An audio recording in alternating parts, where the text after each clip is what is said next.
Shalom para sahabat STMJ. Kita berjumpa lagi dengan saya Helena Dewi. Hari ini bacaan diambil dari Injil Matius bab 6 ayat 24 sampai 34.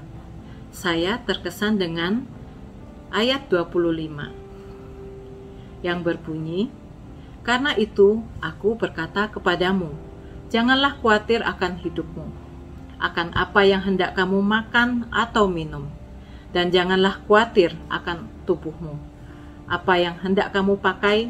Bukankah tubuh hidup itu lebih penting daripada makanan, dan tubuh itu lebih penting daripada pakaian?" Firman hari ini mengingatkan kepada saya bagaimana hidup saya dulu penuh dengan kekhawatiran Bapak dan Ibu. Setiap kita pasti pernah mengalami di mana masa-masa anak-anak akan pergi bersekolah di luar kota. Nah, ketika hal itu terjadi kepada saya, sebagai seorang ibu, saya tuh sering kepikiran, mengkhawatirkan bagaimana keadaan mereka di sana. Dan apabila waktu saya mengirim WA atau saya menelpon, mereka tidak memberikan jawaban atau respon.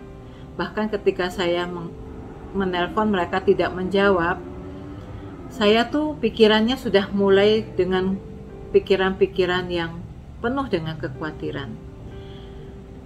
Hal-hal yang negatif, mungkin begini, mungkin begitu. Sama ibu-ibu terutama Nah, pikiran-pikiran itu terus mengisi pikiran saya. Apakah anaknya salah jalan? Apakah HP-nya hilang? Kok nggak jawab-jawab telepon saya atau WA saya? Sudah makan belum ya? Ini sudah jam segini loh, gitu. Sudah di rumah belum ya? Jangan-jangan masih pergi main nih sama teman-temannya. Dan masih banyak lagi pikiran-pikiran yang membuat saya semakin memikirkan hal yang lain dan yang lain. Padahal kadang anaknya sedang belajar, HP-nya di silent, tentu tidak tahu, tidak lihat HP, atau mungkin anaknya sedang istirahat, sedang tidur. Nah, tetapi semua kekhawatiran saya itu membuat pikiran saya menjadi kacau, amburadul, dan tentu membuat saya menjadi tidak tenang. Tetapi Tuhan Yesus sungguh baik. Tuhan tidak ingin sebagai anaknya saya hidup di dalam kekhawatiran. Kekhawatiran yang sia-sia.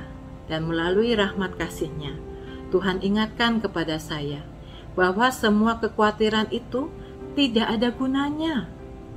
Daripada saya stres berjam-jam memikirkan ini dan itu, lebih baik waktu itu yang terbuang berjam-jam itu saya gunakan untuk mengirimkan doa-doa bagi anak-anak saya. Nah, dan waktu itu saya memilih untuk mengikuti kehendak Allah. Saya mendoakan anak-anak saya percaya Tuhan pasti menjaga dan menyertai mereka dimanapun mereka berada. Dengan doa-doa yang saya kirimkan, sehingga hidup yang saya lewati sungguh menjadi hidup yang berarti, hidup yang dipakai untuk memuliakan Allah. Tuhan begitu mengasihi kami sehingga Ia menuntun kami untuk lebih mengenal jalan kasih-Nya dan mengikuti jalan-jalan kebenaran-Nya.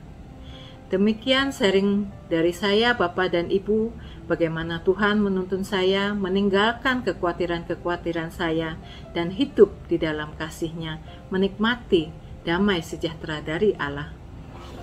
Terima kasih, sampai bertemu kembali. Tuhan memberkati.